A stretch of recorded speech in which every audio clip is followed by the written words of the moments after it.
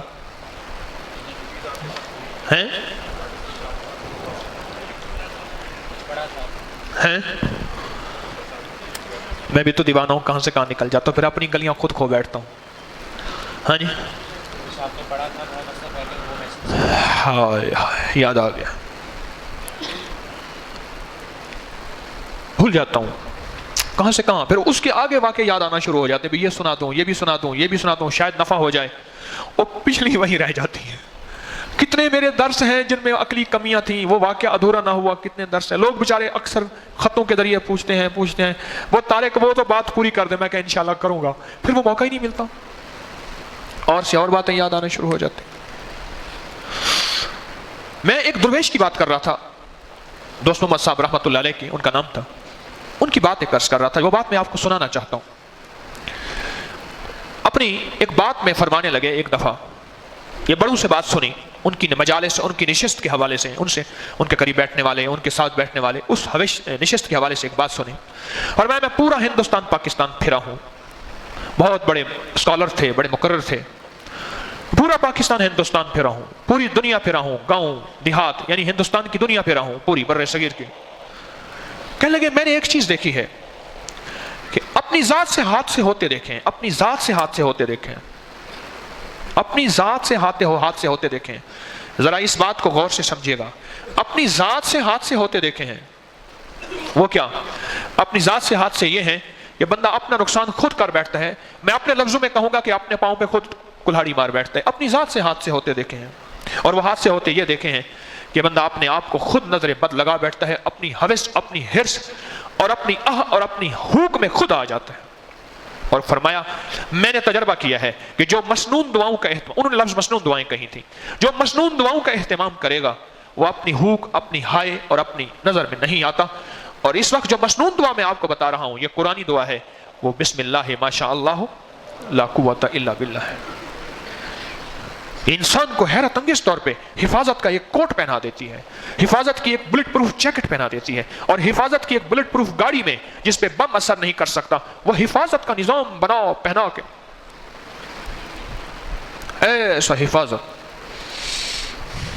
حکمران Bullet proof گاڑیوں میں بیٹھے ہوتے ہیں، وہیں نظام ہتھیار چل جاتے ہیں. دنیا میں واقعات مشہور ہیں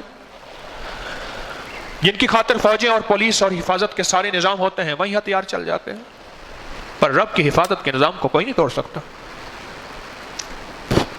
رب کی حفاظت کے نظام کو کوئی نہیں توڑ سکتا. یہ بات ذہن نشین رہے.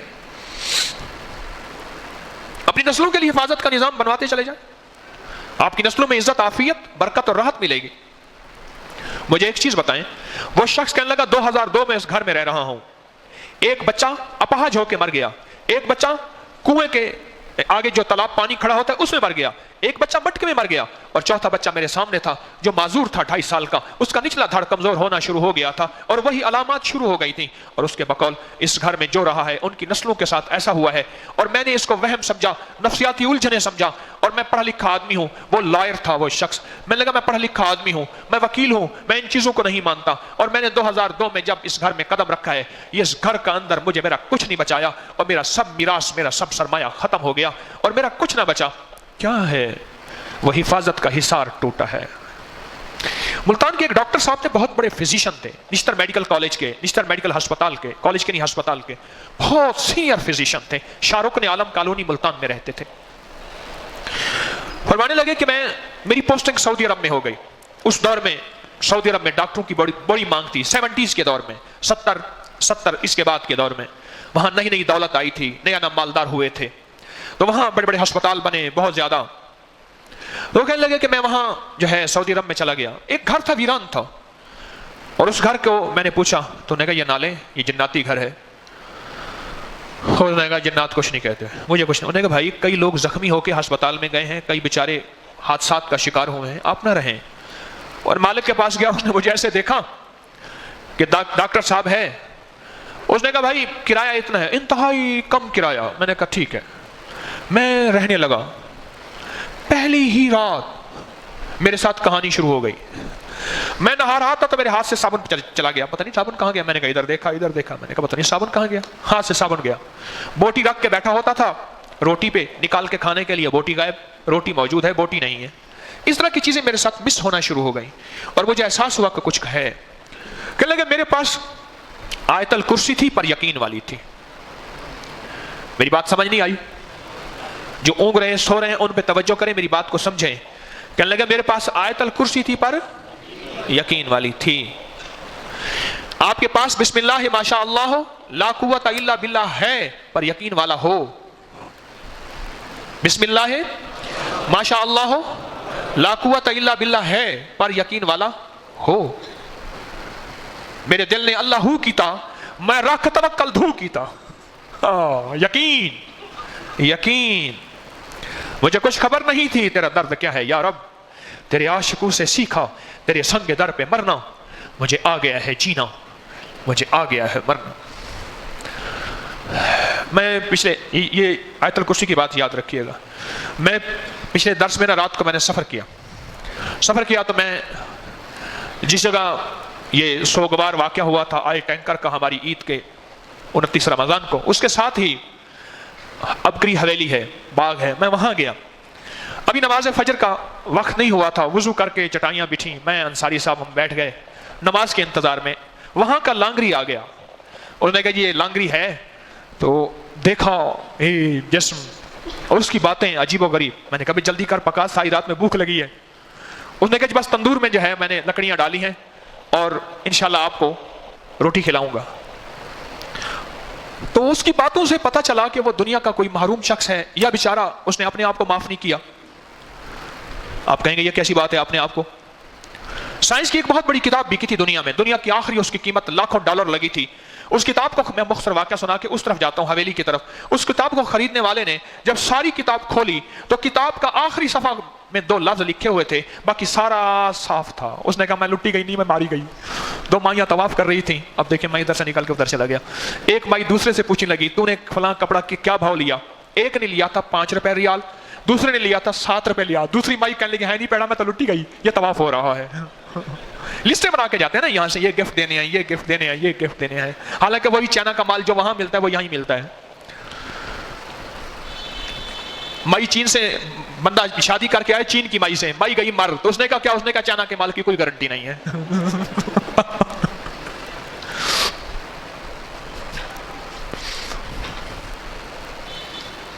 تو کیا بات کر رہا تھا, مجھے کہنے لگا انہوں نے کہا جی یہ جب کتاب کو کھولا نا آخری صفحے میں ایک بات لکھی ہوئی تھی, اور وہ بات میں بتا دوں, اتنے لاکھ ڈالر کی قیمتی بات ہے. لکھا ہوا تھا اپنے آپ کو بھی معاف کرو اور دوسروں کو بھی معاف کرو. اور دوسروں کو معاف کرنا تو سمجھ آتا ہے, اپنے آپ کو معاف کرنا کیا.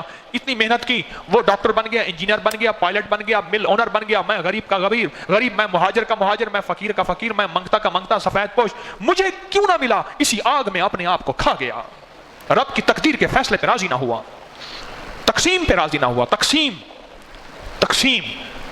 اگر سارے ہی ڈاکٹر بن جائیں تو انجیکشن لگانے والا کون ہو, کوڑا اٹھانے والا کون ہو, جھاڑو دینے والا کون ہو, اور ساری پائلٹ بن جائیں تو جہاز کی انجینئرنگ کرنے والا کون ہو؟ اللہ کا نظام ہے, تقسیم ہے. ہاں محنت کر, کوشش کر, فیصلہ تیرے ہاتھ میں نہیں ہے. کس کے ہاتھ میں ہے؟ وہ شخص شاید اس نے اپنے آپ کو معاف نہیں کیا تھا, میرے سامنے کھڑا ہو گیا تو وہاں کے ذمہ دار نے بتایا